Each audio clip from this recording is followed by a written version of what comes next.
एक दफ़ा जंगल में दो भूतिया मियाँ बीवी रहते थे। वो हमेशा आपस में लड़ते ही रहते। अभी चुड़ैलों की रानी, क्या हुआ? क्यों नाराज हो मुझसे? इतनी देर हो गई है, ना कुछ बोला है तुमने ना डांटा। तुम बस जाकर अपना खरगोश खाओ, मेरे साथ बात ना करो। मैं तुमसे नाराज़ हूँ बहुत। अकेले अकेले खरगोश खा गए हो और फिर कहते हो नाराज़ भी ना हूँ मैं। ये क्या बात हुई? मैं जब भी शिकार करती हूँ तुम्हें तो ज़रूर खिलाती हूँ, लेकिन तुम नहीं। अबे ये बात है, अगर तुम मुझसे मांग लेती तो मैं क्या तुम्हें ना देता?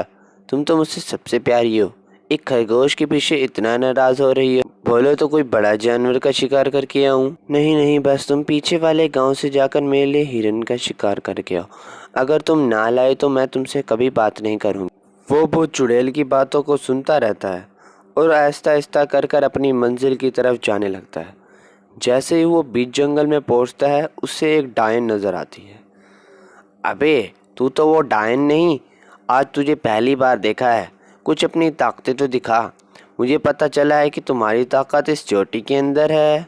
सही समझा तुमने, मैं डायन ही हूँ और मेरी सारी ताकत इस चोटी के अंदर है। मैं शिकार करने के लिए जा रही। अबे इतनी बड़ी चोटी हुई कैसे? पहले से ऐसी थी या अभी ऐसे हुई है? तुम कोई थोड़ी ताकतें तो दिखा दो अपनी। बड़ा दिल कर रहा है डायन की ताकतें देखने का, और इतने दिनों बाद देखी। अच्छा दिखाती हूँ तुम्हें अपनी ताकतें। मैं किसी का भी रूप चेंज कर सकती हूँ और मेरी बहुत सारी शक्लें हैं। जैसे ही वो डायन अपनी शक्ल चेंज करती है वो चुड़ैल पत्नी वहाँ पर पहुँच जाती। अच्छा तो ये बात है, इसे खिलाते हो खरगोश?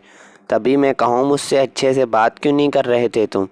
मैं बस अपने वापस जा रही हूँ अपने घर। अभी वो चुड़ैलों की रानी शक कर रही हो अपने शोहर पर? ये तो मुझे बस जंगल में मिल गई थी, पहली बार डायन देखी ना मैंने, इसलिए पूछ रहा था इससे। मैं बस कालू, मुझे पता चल गया है तुम मुझे धोखा दे रही हो। मैं बस अपने घर जा रही हूँ, तुम यहीं पर रहो इस डायन। अभी बात को समझ मेरी रानी। बोल रहा हूँ कि ये मुझे रास्ते में मिली थी और तुम बार बार शक क्यों कर रही हो मुझ पर?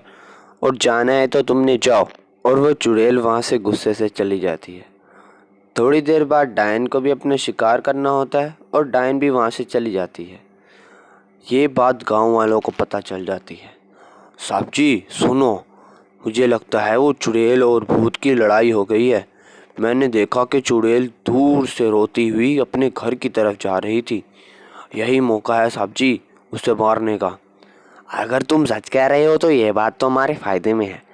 अभी डंडे और हथियार निकालो और उस भूत का यहीं खेल ख़त्म करके रख देते हैं। गाँव वाले वहाँ पर डंडे और हथियार लेकर आ जाते हैं। अबे क्या तुम यहाँ पर मुझे मारने के लिए आए हो या अपनी मौत को खुद लेकर आए हो? आज मैं वैसे भी गुस्से में हूँ, चला जाए यहाँ से। गाँव वाले फिर भी वहाँ से नहीं जाते। अरे सुनो, अब हम तुम्हें यहाँ मार के रख देंगे क्योंकि साहब जी हमारे साथ हैं। अब तुम नहीं बच सकते। तुम्हारी बीवी रुस गई है, हमें ये बात का पता चल चुका है। अब तुम देखो अपना अंजाम। अबे पागल है क्या? मैं भी तो भूत ही हूँ, या मेरी बीवी मुझसे ज़्यादा ताकतवर थोड़ी थी? अब तुम अपनी मौत को खुद देखना। अब मैं तुम्हें दिखाता हूँ कि मैं तुम्हारे किस तरह टुकड़े करूँगा। फिर रोना ना बाद में। अभी मौका दे रहा हूँ, चला जाए यहाँ से। सरपंच का पीछे वाला आदमी उस भूत की बीवी होती है। वो उसे कहती है, अबे तुम मेरे शोहर को मारने आए थे, लेकिन अब तुम खुद मरोगे। ज़रा पीछे मुड़ के तो देखो कि कौन खड़ा है। सरपंच बहुत डर डर के पीछे देखता है और कहता है, अबे ये तो वही चुड़ैल है। लल्ले तुम तो कह रहे थे कि वो तो चली गई है, लेकिन ये तो यहीं पर ही है। साहब जी मैंने खुद ही देखा था कि ये चुड़ैल वहाँ से रुस कर जा रही थी। लगता है इस भूत ने इसे वापस मना लिया है।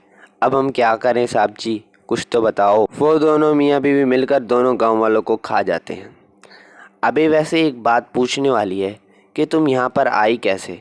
तुम्हें पता कैसे चला कि ये मुझे मारने के लिए यहाँ पर आए हैं? कुछ बताओ इसके बारे में मुझे। जब मैं यहाँ से अपने घर की तरफ जा रही थी तो मुझे इनके घर में से आवाज़ें आई कि तुम्हें मारने की ये प्लानिंग कर रहे हैं। तभी मैंने उसके साथ वाले बंदे राकेश को खा लिया और उसका रूप ले लिया। चलो अब तुम सब्सक्राइब कर दो हमारे चैनल को।